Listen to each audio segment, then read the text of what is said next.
A 16-core CPU for around £20. Surely it can't be that bad.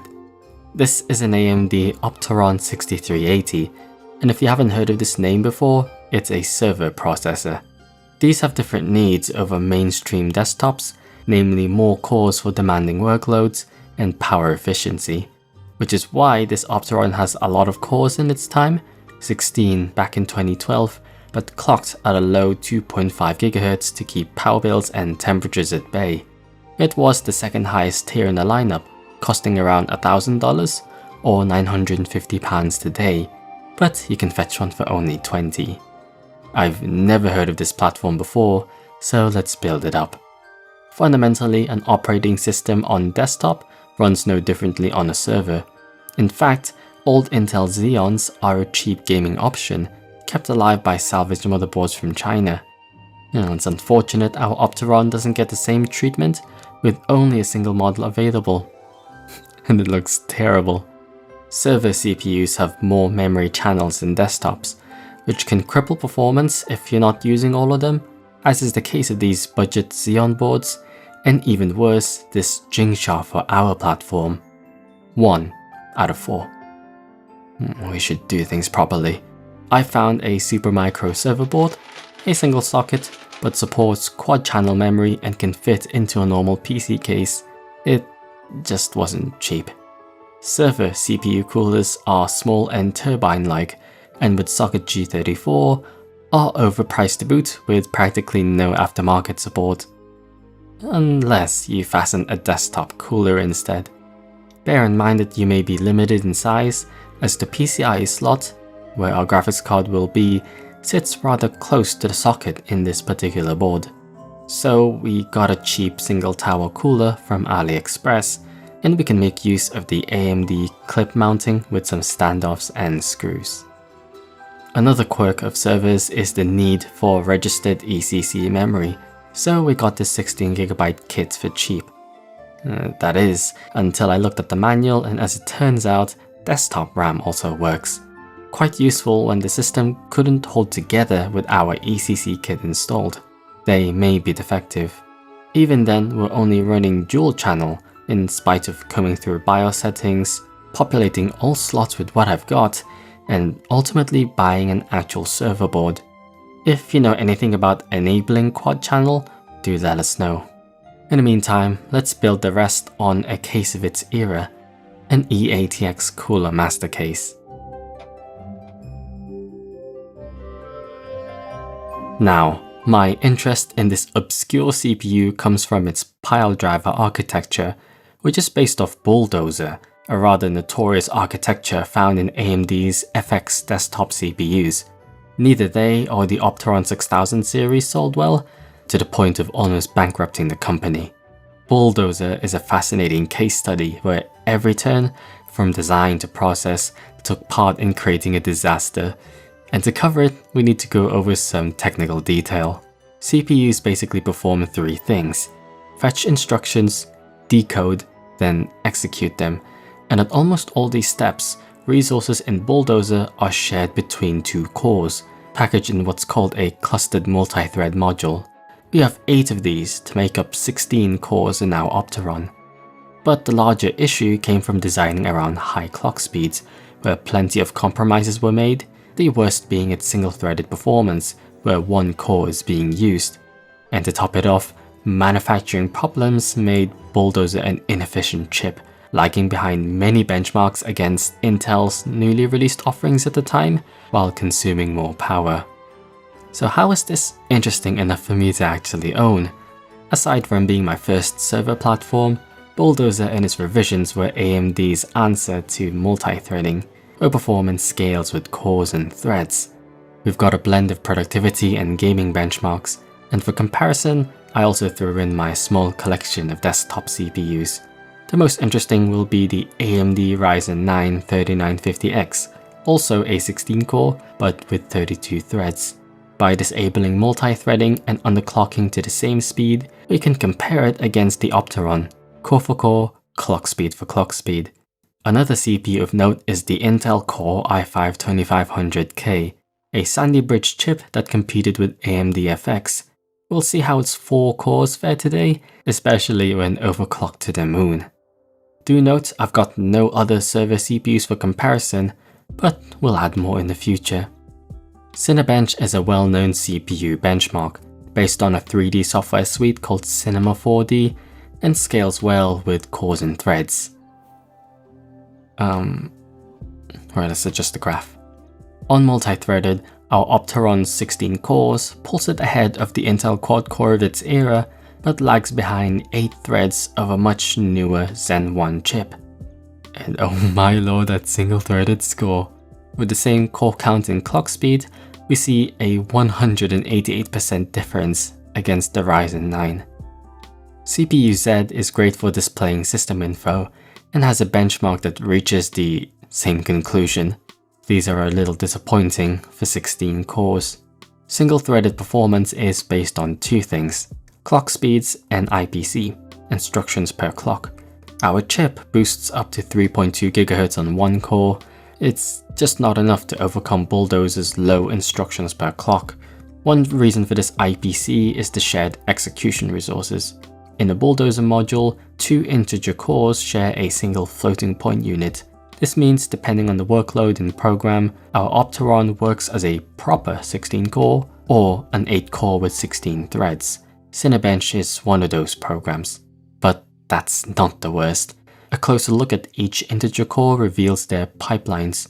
2 ALUs for actually executing instructions, and 2 AGUs for handling memory. Once you compare the 3 ALUs in Intel's Cinebench and 4 in AMD Zen architectures, it's easy to see where the narrower, shared execution resources of our Opteron will lead. Let's move on. This benchmark is a little interesting.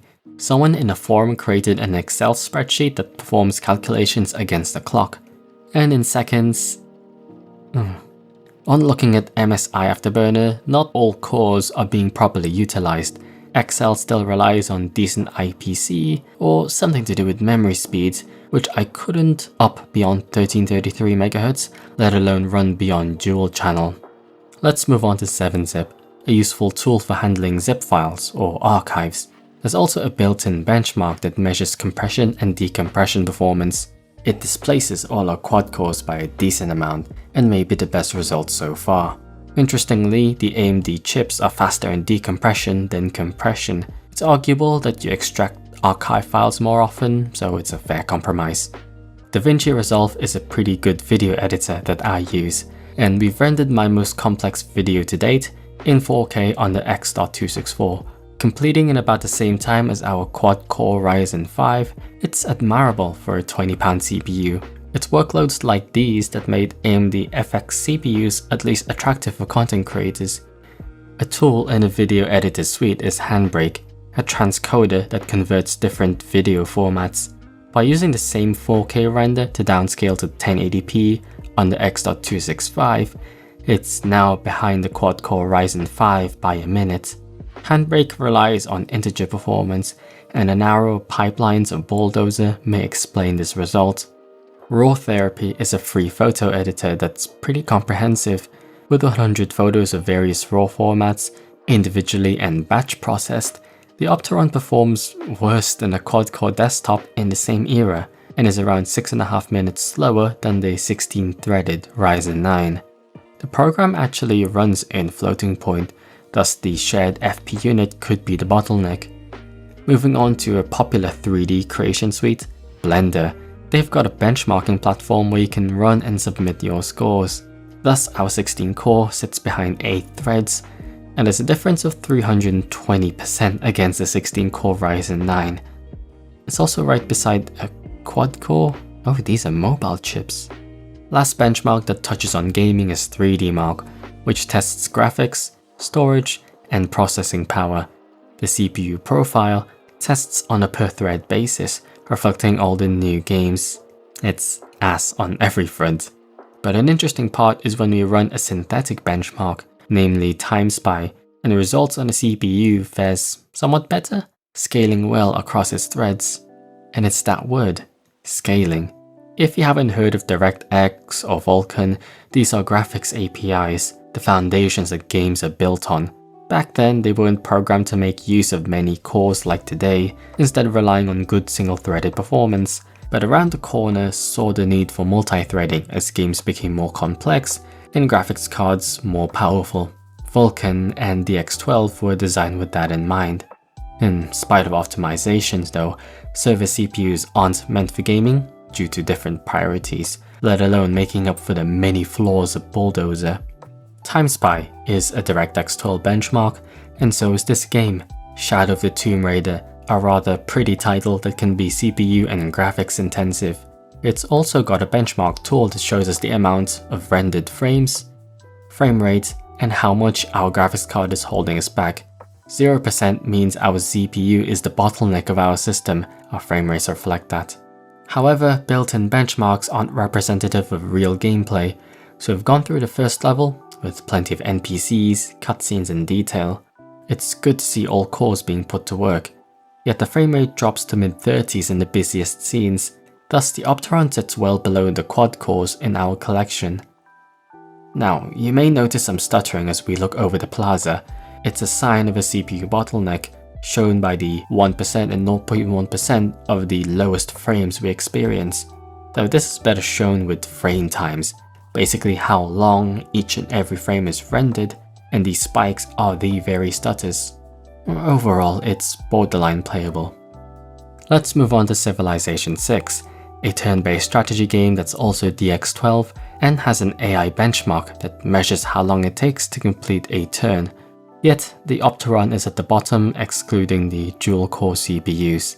The game can also run in DX11, so the same benchmark nets a slightly slower speed than in DX12, so at least there's some optimization for our 16-core.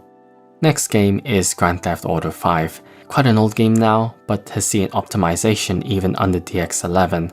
Has it helped? Well, no. The CPU still can't feed the graphics card fast enough. Yet there weren't much stuttering and doesn't sit too far below an old Intel quad-core. This would be playable if further tweaks can ease load on our Opteron. But a DX11 title that's more dire is Far Cry 5. Ubisoft games aren't known for being well optimized, preferring clock speeds and IPC. This is shown by the larger gap between the Opteron and quad-core CPUs, accompanied by worse percent low figures. And the same cores, same clock Ryzen 9 outperforms it by around 200%, from the simple fact that the Zen 2 architecture has much better IPC. This game from 2007 is a gem, being so advanced and CPU intensive that it brought forth a meme. Can it run Crysis? No.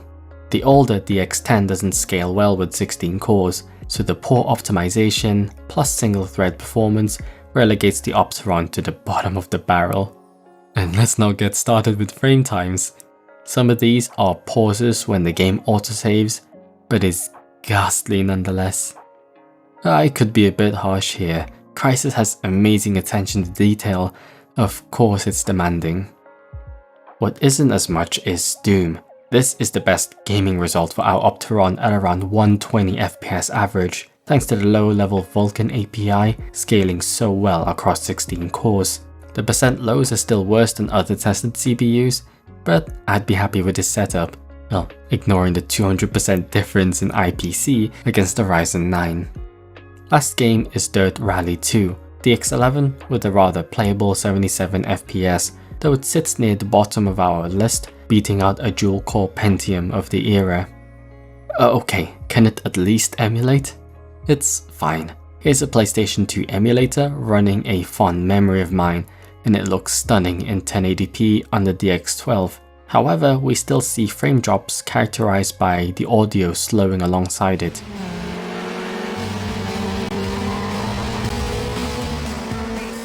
Unnerving, otherwise playable. So, the prospect of having so many cores on the cheap is tempting, but this CPU and server platform isn't it.